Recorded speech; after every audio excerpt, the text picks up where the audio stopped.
Are you tired of watching our beloved 49ers play with their playbook wide open, letting every opponent know exactly what's coming? Are you seething from a 2024 season where our defense felt like a polite invitation rather than a brick wall?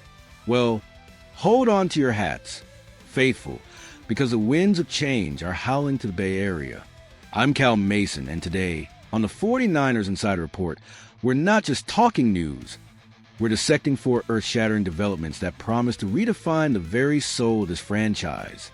We're diving deep into a defensive revolution, a controversial wide receiver gamble, a monstrous tight end power play, and the emergence of an unexpected X-factor. But the burning question remains: will these bold moves be enough to finally hoist that Lombardi trophy and keep our legacy alive? Before we tear into these bombshells, if you bleed scarlet and gold, if you live and breathe 49ers football, make sure you're part of our growing community. Hit that subscribe button right now. It's free. It fuels this channel. It ensures you never miss a single crucial update. Let's build this 49ers nation together. The Red Wall reborn. Saleh's masterclass in mayhem. Remember the crushing frustration of 2024? Opposing quarterbacks sauntered into games against the 49ers with an almost arrogant confidence.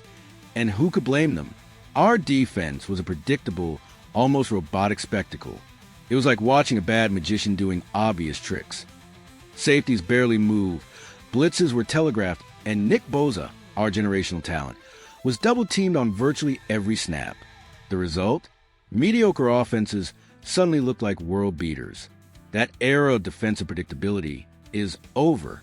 The Red Wall has a new commander, and if you recall the suffocating brilliance of the 2019 defense, you know exactly what Robert Saleh brings to the table.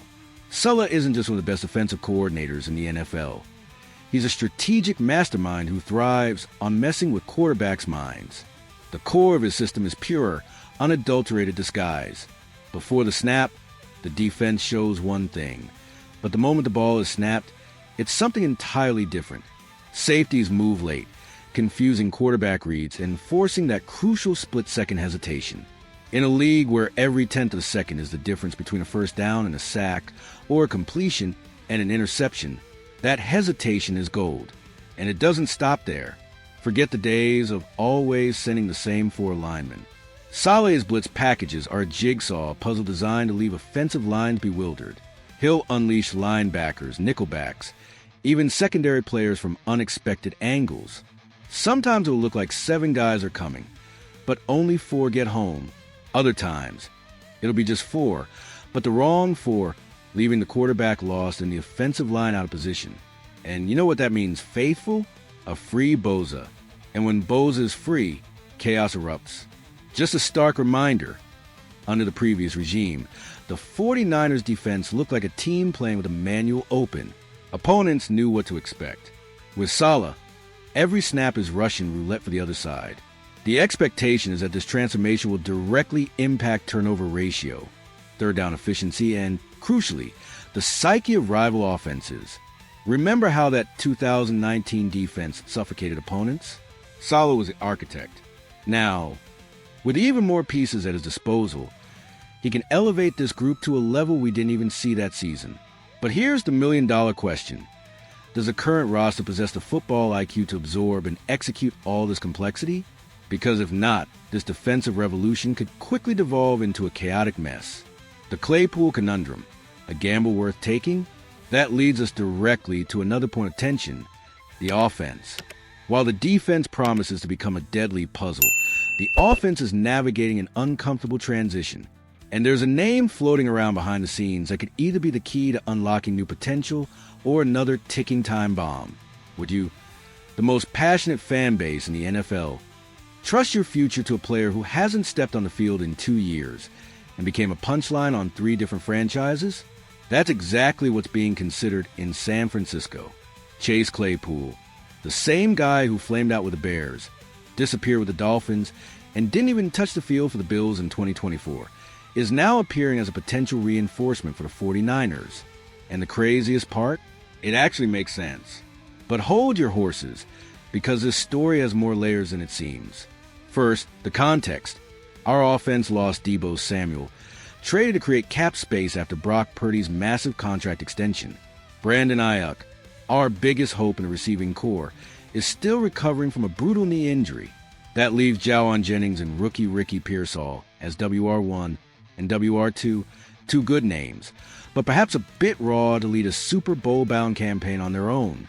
In this scenario, Chase Claypool fits almost like a low-cost miracle. He's athletic, possesses a rare physical presence at 6 feet 4 inches, 235 pounds, and still flashes moments that make scouts salivate. Most importantly, he wants to prove he still belongs in the NFL. In a recent post, he declared he's faster and stronger than ever, ready to let his actions do the talking. Sounds like cheap motivational talk? Maybe. But sometimes, that's precisely what a player needs to resurrect a career. And that's where Kyle Shanahan's magic comes in. If there's a head coach capable of extracting the unexpected from discredited players, it's him. Claypool could be used as a gadget player, lining up in motion in the slot, even on jet sweeps if needed. He'll never replace Deebo, but he can confuse defenses and open up space for our dominant running game. What's more, he costs almost nothing. For a team that needs immediate depth and is tight on cap space, it's a logical move. But logical isn't always safe. Claypool has a history of attitude problems, low consistency, and disappearing acts in key moments. Will he be a juiced-up Kendrick Bourne, or just another Dante Pettis with hype? The answer could define the 49ers' offensive balance. And the wildest part? If he performs, he might even take pressure off Ayuk's return. But if he flops, it'll be another weapon that never fires. So, I want to hear from you, faithful. Would you take this risk? Or have these kinds of bets gone wrong too many times around here? The Njoku power play. Two-headed tight end monster? And if Claypool truly comes, is the front office preparing another even bigger move? Perhaps at another crucial offensive position? Because a certain tight end in the AFC North is generating significant buzz behind the scenes in the Bay Area. Imagine an offense with George Kittle on one side and David Njoku on the other. Two monsters, two explosive tight ends, two walking nightmares lining up simultaneously in Kyle Shanahan's scheme. Sounds crazy? Maybe, but believe it, that craziness is starting to feel very real. And if the 49ers truly want to make a strategic market move, this could be the smartest play of the offseason. The situation in Cleveland is crystal clear. Njoku is entering the final year of his contract.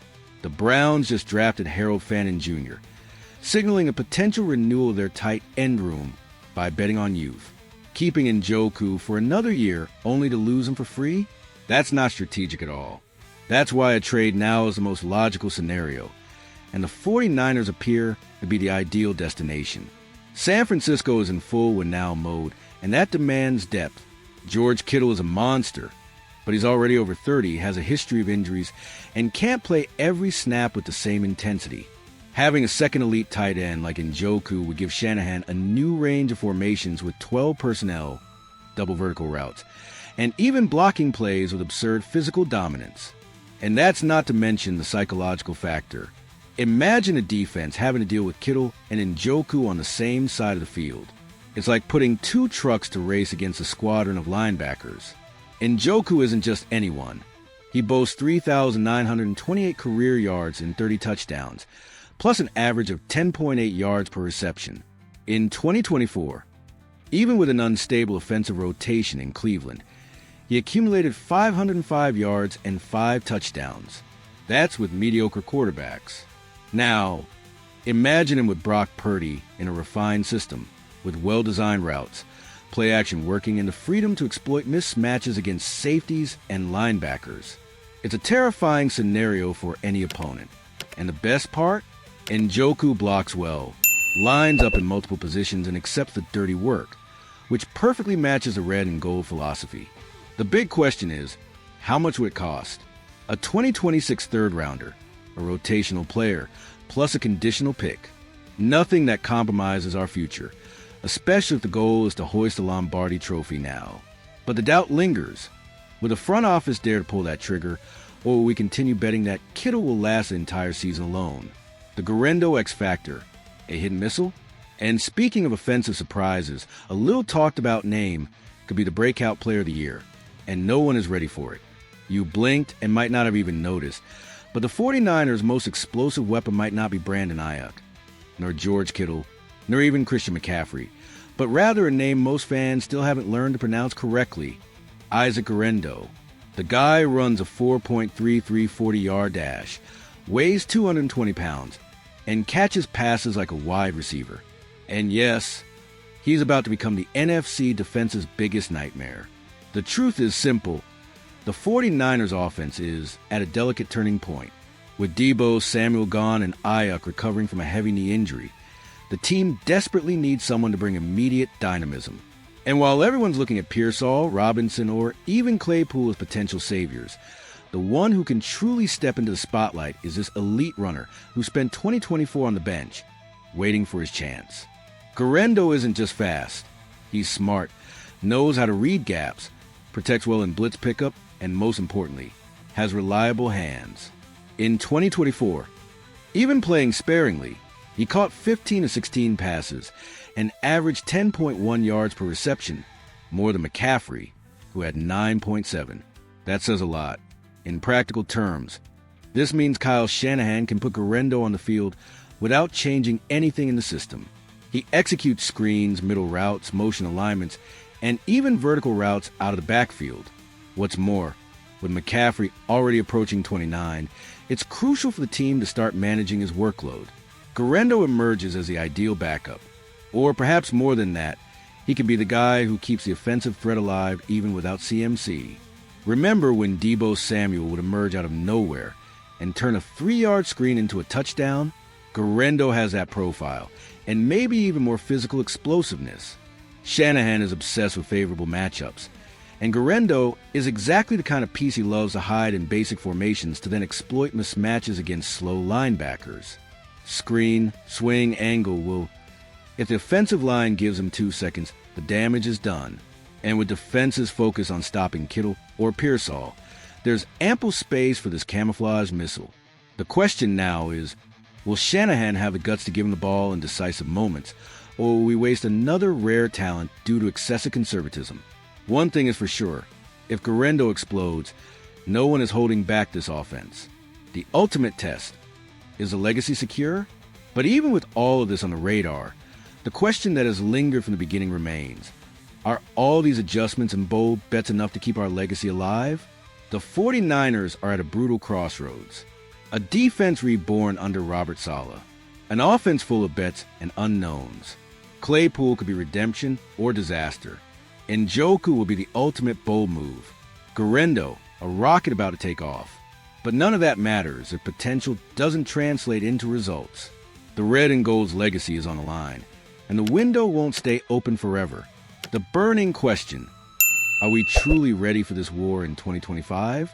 If you believe in the quest for 6, if you're ready to see this team dominate, smash that like button. Drop your thoughts in the comments below. Tell me, faithful, which of these moves excites you the most or worries you the most.